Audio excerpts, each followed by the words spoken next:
Circle surrogacy.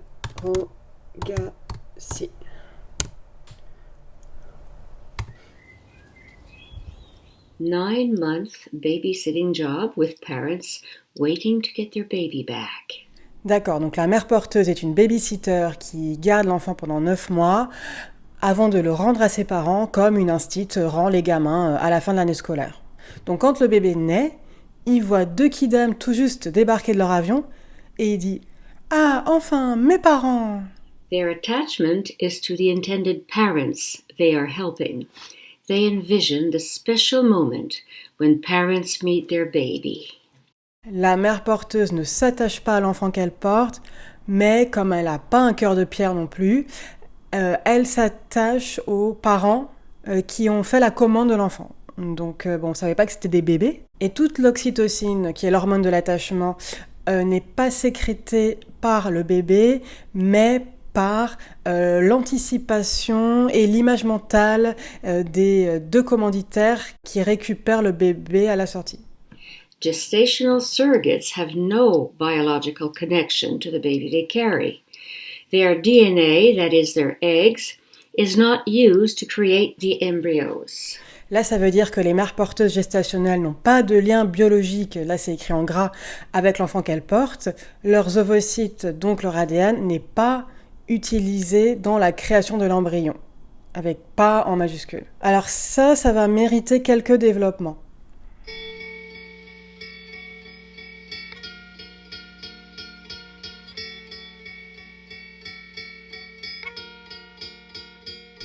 Certaines féministes avancent que plus les femmes ignorent la réalité tangible de la maternité, plus elles sont libres. Pouvons-nous et devrions-nous, mesdames, nous affranchir de notre réalité biologique ? Bienvenue dans le podcast La mère invisible.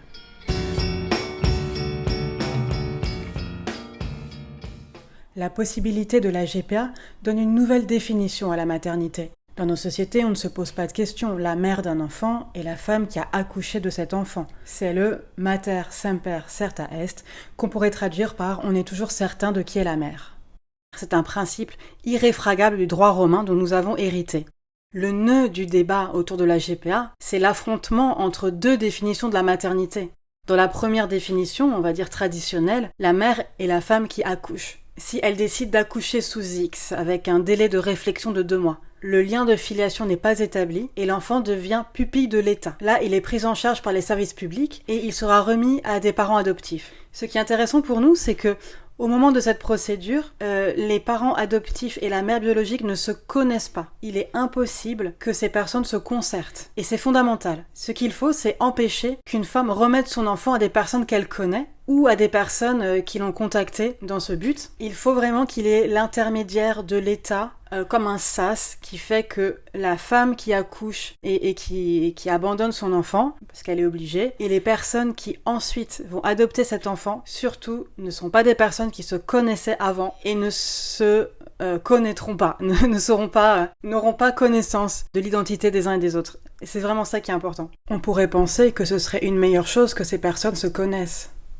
Déjà que la décision d'accoucher sous X est terrible, alors qu'au moins cette femme puisse choisir à qui elle va remettre l'enfant. Ça peut être des personnes en qui elle a confiance, des personnes qui peut-être la laisseront voir l'enfant de temps en temps, même sans lui dire que c'est la mère. Et en fait non, c'est pas une bonne idée, parce qu'avec cette possibilité, c'est beaucoup trop facile pour un couple ou une personne qui connaît une jeune fille enceinte, soit qui ne veut pas garder l'enfant, soit qui n'est pas sûre, soit qui est célibataire, qui aura des difficultés à l'élever. Ce sera beaucoup trop facile pour ce couple de faire pression sur elle pour qu'elle garde l'enfant, qu'elle accouche et puis qu'elle leur donne à la naissance. Dans ce cas, il s'agira d'un délit d'incitation à l'abandon d'enfant. L'article 227, alinéa 12 du Code pénal dit « Le fait de provoquer, soit dans un but lucratif, soit par don, promesse, menace ou abus d'autorité, les parents ou l'un d'entre eux à abandonner un enfant né ou à naître est puni de 6 mois d'emprisonnement et de 7 500 € d'amende. » On considère tout simplement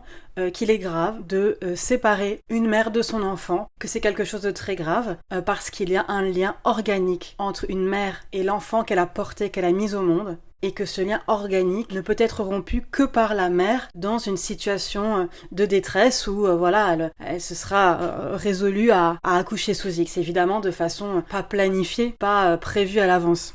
Dans la deuxième définition de la maternité, celle qui est amenée par la GPA, le parent, qui est une mère ou un père de façon équivalente, est la personne qui a fait le projet de concevoir et d'élever un enfant. Avec cette conception des choses, la réalité biologique factuelle de la grossesse et de l'accouchement ne présume en rien de la filiation. L'utérus est un lieu où l'embryon se développe, c'est un passage obligé, rien de plus. Dans leur projet Bien vivre de 2017, Europe Écologie Les Verts parle de, je cite, « réformer la filiation afin de la faire reposer sur le projet parental et non sur la biologie ». Il parle aussi de parents d'intention, et parents d'intention, c'est vraiment une terminologie très typique de la GPA, donc ils amènent clairement la GPA. Dans cette conception des choses, l'embryon est vu comme une petite personne qui est déjà l'enfant d'un couple. Le couple de commanditaires a élaboré cette petite personne qui est l'embryon avec des gamètes qu'ils ont sélectionnés. Donc le plus souvent, ça va être les gamètes de l'un des hommes du couple qui va être automatiquement considéré comme le père parce que c'est de fait le père génétique, et les gamètes d'une femme, soit la conjointe, et plutôt ça va être les ovocytes d'une entre guillemets donneuse, qui est en fait une femme qui a vendu ses ovocytes et qui a été sélectionnée selon des critères physiques, donc des critères d'apparence physique, des critères de santé et de critères de niveau intellectuel, présumés, en fonction de son niveau d'études. La femme qui a vendu ses ovocytes en aucun cas n'est considérée comme la mère, c'est absolument pas du tout, c'est absolument jamais évoqué. Et c'est vrai que génétiquement parlant, cet embryon, c'est la créature du couple des clients de la GPA, la créature dans le sens où ils l'ont créé. Donc, cette petite personne, cet embryon, ils vont le considérer comme leur enfant. Mais problème, cet enfant, en fait, on ne peut pas rentrer à la maison avec et l'installer dans son petit berceau parce qu'il est trop petit, c'est un embryon. Il a besoin d'une femme pour devenir un enfant viable. Donc cette femme, ça va être la fameuse babysitter qui garde l'enfant. Alors elle va pas garder l'enfant chez ses parents de 20h à 23h, mais elle va le garder en elle, 24 heures sur 24 pendant 9 mois. Le principal argument avancé par les agences de GPA pour rassurer des clients qui s'inquiéteraient du fait qu'une femme, une fois qu'elle a mis au monde un enfant, le garde en vertu de ce lien qui peut se créer entre eux et ce qu'ils appellent rende pas. Donc le principal argument qu'ils vont avancer, c'est de dire que la gestatrice ne peut en aucun cas s'attacher à l'enfant, qu'elle ne le considère pas comme le sien, parce qu'il n'y a pas de lien biologique entre cette femme et le fœtus. Pourtant, c'est complètement faux. Déjà, le fœtus est nourri par ce que mange la mère, et au-delà des nutriments transmis, si la mère produit du cortisol, hormone du stress, le fœtus sera lui aussi extrêmement stressé. Heureusement, cela vaut aussi pour la sérotonine. Plus la femme enceinte en sécrète, mieux le fœtus se développe. En plus de cela, des cellules de la mère traversent le placenta et sont absorbées par le fœtus. En retour, des cellules fœtales traversent le placenta en sens inverse et établissent des lignées cellulaires dans l'organisme de la mère, qu'elle pourra garder en elle toute sa vie. On appelle ce phénomène le microchimérisme maternel et fœtal. Nous avons toutes et tous des cellules de notre mère biologique en nous. Bien sûr que la grossesse établit un lien de nature biologique entre la mère et l'enfant.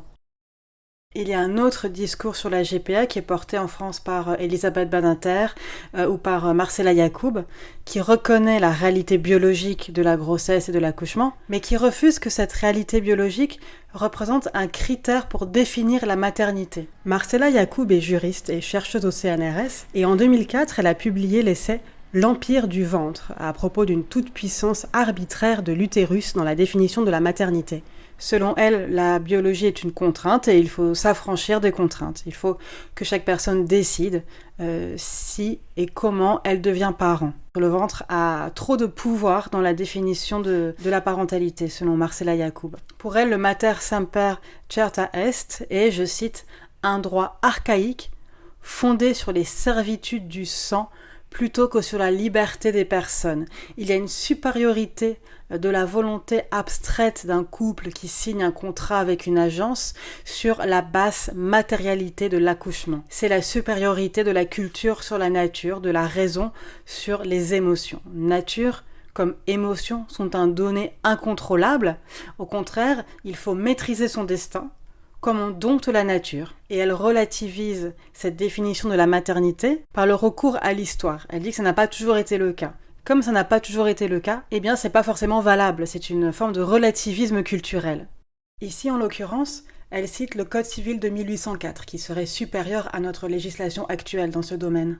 Le Code de 1804, écrit-elle, avait cette beauté rare de placer les volontés humaines au-dessus des faits naturels. À cette époque, la filiation n'est pas forcément le fruit d'un rapport sexuel et d'un accouchement, il est garanti par le mariage. Donc 2 personnes consentent à se lier par un contrat de mariage, et ces personnes, lorsqu'elles s'occupent d'un enfant, eh bien sont les parents de fait de cet enfant. Un enfant qui est élevé par un couple marié est l'enfant de ce couple, même si c'est une autre femme qui l'a mis au monde. Elle écrit « Les enfants ne naissaient pas des corps, mais des mariages ». Marcela Yacoub voit une vraie supériorité morale. Il est injuste que certaines femmes aient le droit d'être mères au seul motif que la nature les a favorisées, alors que d'autres sont privées de ce droit, toujours au motif d'une nature aveugle et ingrate. La juriste insiste sur ce point. Aucune causalité naturelle ne contraint le droit. Le droit est une pure construction de l'esprit, et la nature, qui est injuste et qui peut être cruelle, ne doit en aucun cas dicter les règles du droit. Et c'est vrai a priori que ce principe est porteur de justice. Il est interdit de léser une autre personne en usant de sa force physique. Ce principe aussi empêche par exemple qu'un parent déshérite l'un de ses enfants au motif qu'il est malade ou qu'il est infertile. Le fait que le droit s'élève au-dessus de la nature peut être porteur de justice, mais pas toujours. Dans certains cas, le droit est contraint par des causalités naturelles et c'est une bonne chose. Les adultes n'ont pas le droit d'avoir des relations sexuelles avec des enfants. Pourquoi ? Parce que les enfants n'ont pas la maturité psychologique requise pour avoir des relations sexuelles désirées. Donc, ils ne sont pas aptes à ça. Les enfants ne sont pas adultes. C'est comme ça fait partie du développement du cerveau, du corps, des émotions, du psychisme. Donc si la loi interdit ce type de relation entre guillemets sexuelle, ou plutôt ce type d'abus qui est en fait un viol pédocriminel, c'est au regard de l'état du développement du cerveau des enfants. Le cerveau des enfants est un organe dont on ne peut pas infléchir le fonctionnement, on ne peut pas en accélérer le développement, même pas par la persuasion, c'est la nature, c'est comme ça. Il y a des étapes dans le développement des êtres humains, les enfants ne sont pas adultes. Est-ce que c'est vraiment un progrès pour l'humanité de considérer la parenté comme une convention détachée de toute matérialité du corps ? Est-ce que globalement on est plus libre quand on ignore la matérialité de notre corps ? Est-ce qu'on est plus heureux quand on fait semblant de ne pas avoir de biologie, de ne pas être déterminé, en tout cas influencé par cette biologie ? Ou est-ce que c'est une fiction ? Est-ce que cette fiction nous libère ? Est-ce que cette fiction nous rend heureux ? Les partisans de la GPA souhaitent que l'humanité se définisse elle-même par la volonté consciente, par la décision rationnelle. Ce sont des personnes qui veulent dominer la nature. L'infertilité frappe de façon injuste, c'est très vrai. Pour les partisans de la GPA, dominer la nature est presque un devoir d'élévation morale pour l'humanité. Marcela Yacoub écrit « Le primat du mariage dans le Code civil est l'expression de la volonté des législateurs contemporains de la Révolution de soumettre la nature à la politique, les faits aux institutions, la filiation à la volonté, la vérité à la liberté. C'est le rêve révolutionnaire d'une recréation complète de la société par elle-même.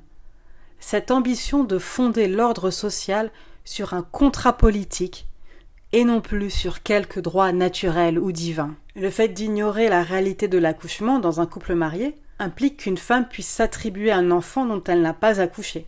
C'est ce qu'on appelait la supposition d'enfant. Ça donne une descendance à un couple qui ne peut pas avoir d'enfant, dans un contexte où l'adoption est réservée aux personnes majeures, à des fins de succession.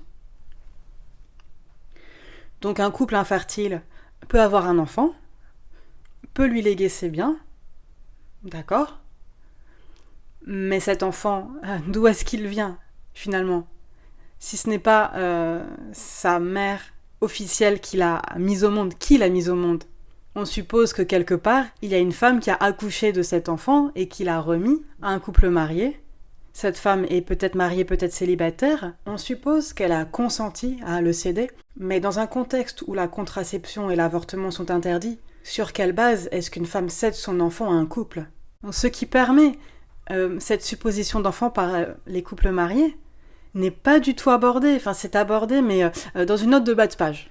Je cite, l'historienne américaine Rachel Fuchs a mené des recherches sur ces, entre guillemets, ventes directes d'enfants. Alors je sais pas pourquoi elle met vente entre guillemets, parce que, bah oui, c'est une vente d'enfants, donc c'est un achat d'enfants de la part des couples mariés. Donc cette historienne Rachel Fuchs en fait état dans son ouvrage Poor and Pregnant in Paris, Strategies for Survival in the 19th Century. On a le mot poor, on a le mot survival. Il est très clair que certaines femmes vendent leurs enfants à d'autres par nécessité économique. Et ces enfants vendus ne font pas du tout partie de la réflexion de Marcella Yacoub dans L'Empire du ventre. Elle ne s'en émeut vraiment pas. Elle les considère finalement comme une production superfétatoire, des invendus, des objets qu'on a chez soi et puis qu'on va vendre parce qu'on s'en sert jamais, qui prennent la poussière.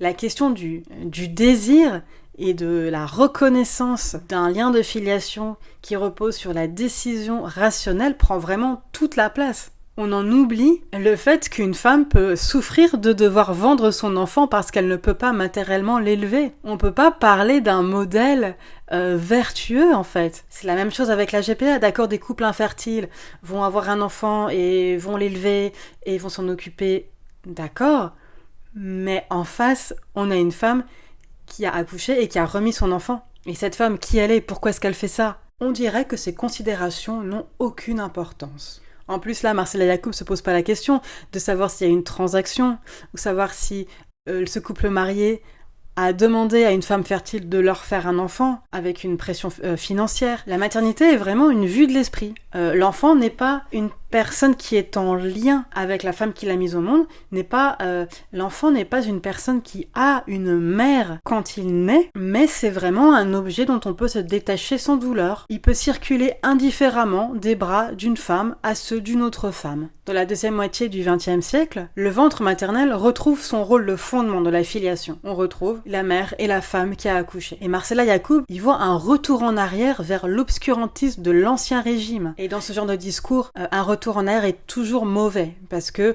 c'est une croyance dans un progrès linéaire. L'histoire va forcément dans le bon sens. C'est vraiment une croyance en un progrès. Le progrès se déroule tout seul au fil de l'histoire. C'est une avancée constante et inéluctable en direction du bien.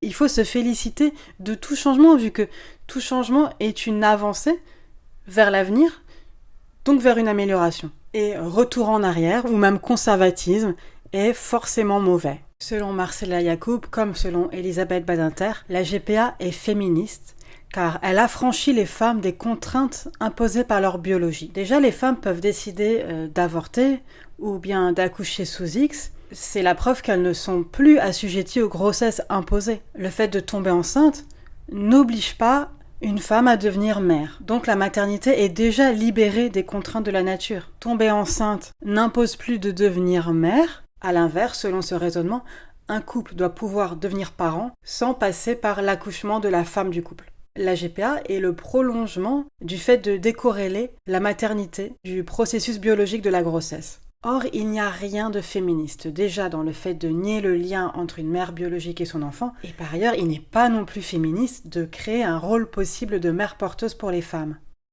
C'est même une prise de pouvoir masculiniste sur la procréation. La procréation est redéfinie selon une réalité strictement masculine. Une grossesse n'est pas du babysitting, c'est une expérience intime de vie. Ce n'est pas le transport d'un enfant dans une poussette, sauf que la poussette est située à l'intérieur du corps. De la nidation jusqu'à l'accouchement, la femme et l'embryon, puis le fœtus qu'elle porte, sont à la fois deux personnes et une personne. Ce sont deux individus, mais en même temps, il y a une symbiose telle que la grossesse est vraiment une expérience de vie de la femme enceinte et l'enfant, de son côté, jusqu'à la naissance, est complètement façonné par la biologie de sa mère, sa biologie, mais aussi, et d'ailleurs, les émotions font partie de notre biologie puisque ce sont des hormones, des battements de cœur. Donc notre vie psychique et notre vie biologique, en fait, ne font qu'une. Et donc, l'enfant grandit en étant façonné par la mère, la femme dans laquelle est par laquelle il se développe. Une femme et l'enfant qu'elle porte sont à la fois deux personnes et une personne. Et il n'y a que la maternité biologique qui permet ce paradoxe. C'est une spécificité du corps des femmes et c'est une spécificité du rôle des femmes dans la procréation. La femme fournit, à l'instar de son partenaire, son patrimoine génétique, mais aussi sa propre vie physiologique et psychique pendant 9 mois. Avec la GPA, c'est uniquement la génétique qui fait la parentalité. On ignore le biologique qui est à l'œuvre dans le développement de l'embryon. Alors quand on dit que c'est la génétique qui fait la parentalité, plus précisément, c'est la génétique de l'homme, parce qu'à aucun moment on envisage que la femme qui vend ses ovocytes, donc qui fournit son patrimoine génétique dans les mêmes proportions que l'homme, à aucun moment on envisage que cette femme puisse être considérée comme la mère. Donc les hommes ont défini la parentalité comme la fabrication d'un embryon in vitro. Cet embryon est l'enfant d'un couple. La réalité du lien mère-enfant avant la naissance est complètement ignorée. Pourquoi ? Parce qu'elle est typique aux femmes. Les hommes fournissent leurs gamètes. Donc pour eux, ce sont les gamètes qui font tout le travail. Marcella Yacoub, même si elle est une femme, exprime cette conception complètement androcentrée qui permet la GPA. Elle s'étonne du fait que la loi permette la circulation des gamètes, effectivement. Le don d'ovocytes, le don de sperme sont autorisés, mais on peut pas louer son utérus. Bah oui, parce que c'est pas pareil. Les gamètes sont extraites du corps de la personne. Mais l'utérus de la mère porteuse n'est pas extrait de son corps est posé sur une étagère. Quand ils sont vivants et fonctionnels, les organes ne sont pas des morceaux de corps qu'on peut utiliser comme une chambre d'amis. Nos organes façonnent notre vie biologique et psychique. Et ces facettes de notre vie forment le tout d'une personne humaine. On ne peut pas avoir une fonction biologique qui soit indépendante de notre vie. Les femmes ont cette spécificité de pouvoir former et mettre au monde un enfant qui a déjà vécu 9 mois en symbiose totale avec elle. Quand il naît, un enfant est déjà le fils ou la fille de sa mère. Et les adultes autour ne peuvent rien faire contre cette réalité. On nie la différence fondamentale entre la maternité et la paternité. Et ça ne peut pas être un progrès pour les femmes ni pour les enfants. La réalité de la biologie des femmes est effacée au profit d'hommes prédateurs, tandis que les femmes, quand on leur propose, quand on leur suggère de faire de ultimate gift en étant mère porteuse, en fait ces femmes, de nouveau, on les assigne à un rôle social où on attend d'elles qu'elles se sacrifient, qu'elles soient altruistes, qu'elles donnent leur corps, leur vie, leur temps, leur santé, qu'elles donnent tout ça par altruisme pour rendre des gens heureux au bénéfice de la famille. Donc on prétend affranchir les femmes de leur biologie, sauf que non, on ne peut pas s'affranchir de la biologie parce que c'est notre réalité. On prétend les affranchir de quelque chose et on les replonge dans encore le rôle de la femme qui doit être gentille, qui doit être altruiste, qui n'a pas le droit de dire « mais attendez, vous êtes malheureux, d'accord, mais ce n'est pas mon problème et il est hors de question que je me mette en danger et que j'abîme mon corps pour vous rendre heureux en fait. Chacun ses problèmes. Non, ça, c'est un réflexe qui est interdit aux femmes. Avec les mères porteuses, on crée une nouvelle catégorie de femmes qui donne, qui est dans l'amour, donc qui est vraiment dans le rôle social de la mère, sauf qu'elle ne le fait même pas pour elle. Donc elle a cette fonction de don qu'on attend des mères, elle crée un enfant et elle crée aussi des parents, qui sont devenus parents grâce à elle. C'est l'un des stades ultimes du sacrifice de soi des femmes, entre la négation de leur réalité propre, leur réalité de mère, et l'assignation au renoncement de soi pour le bénéfice d'autrui. Avec la GPA, les femmes ont tout à perdre. Un grand merci pour votre écoute. C'était La Mère Invisible. À bientôt pour un prochain épisode.